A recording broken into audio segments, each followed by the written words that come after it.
Michael, welcome to the show. You run a very successful company.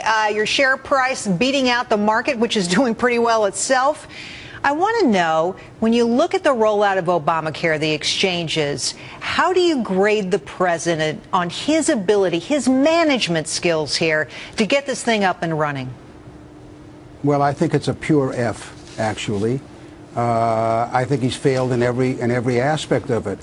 But that doesn't mean that if somebody fails in a particular situation, he can't fix it. Right. And so you have to admit the fact that you have done things wrong, and you have to get it fixed. That's the job of a CEO, and he is the CEO. So I think that's the same as my job or anybody's job who's running a business. You have to fix what's broken. The reality is the political situation behind Obamacare is so difficult and so bad, it's very, very hard to fix and very hard to start. Well, so Michael, since we got you late, I'm going to ask you another question right away, which is this.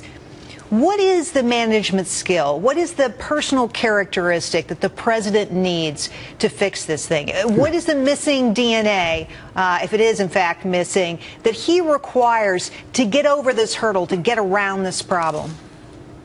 Well, I think that's a very large question, Jerry, but I would have to say, first and foremost, you have to have experience at fixing things. I don't think this president has that kind of experience in his background. I don't know what he's fixed in his past. If you don't have the experience, then what you have to do is hire people who will fix things and have fixed things to support the characteristics that you don't have. And that's what we all do. We hire people who are competent to fix the problems we can't fix, but we have to have the ability to recognize the problem. I don't believe that problem was ever recognized. All right, I have one more question for Ed here. I've got to get back to you. I mean, clearly the president was never a manager. He was a professor, right? I mean, everybody would have to agree. If you look at the resume, you know that's the case. Right. But I want to bring up something else that might be missing. This coming from Vernon Jordan. Consultation, he once said, is not in the DNA of the Obama administration. How does that missing link play into what's happened this week? Well, Vernon Jordan told me that very thing.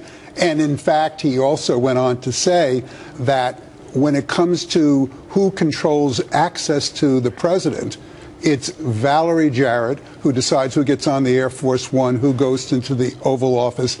And he's I called him in the bubble before. He's isolated. He's surrounded by a lot of yes people, and he doesn't have the kind of help and expertise that he needs. Maybe he's not open to hearing from no people. I don't think he is. All right. Well, Ed, thank you. Michael, thank you. We appreciate your time tonight so much. Thank you.